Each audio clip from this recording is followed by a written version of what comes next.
салом ба онҳое ки моро тамошо дорад. Нашри дуввуми барномаи ҳуқуқ ва сил аст, бахшида ба соли маърифати ҳуқуқӣ пешниҳоди шумо. оё ин андеша дуруст аст ки масъалаи ҳуқуқ ба ҳаёт барои шахсони бемор ки баҳри ҳаёт мубориза мебаранд маънову муҳимияти бештар дорад ва ҳамин гуна таваҷҷӯҳи бештар мехоҳад? пас посухро аз мутахассис пурсон мешавем. рафтем. албатта савол хеле саволи дуруст аст, мушаххас аст.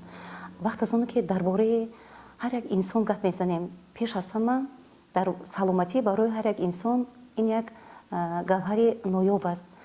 лекин вақт аз оне ки гап дар бораи беморони сил, яъне шахсоне ки мубталои бемории сил шуданд, ин аҳамияти аввалин дараҷа дорад.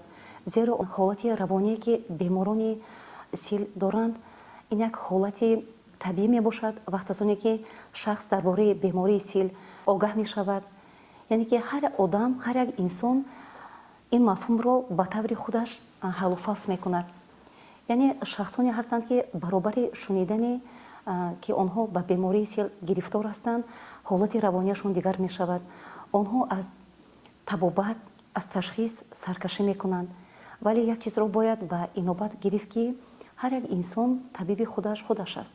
ва он чӣ қадере ки агар инсон, ҳар як бемори сил агар иттилооти дуруст дар бораи бемории сил дошта бошад, ин чӣ қадар барои тезтар шифо ёфтани вай мусоидат мекунад.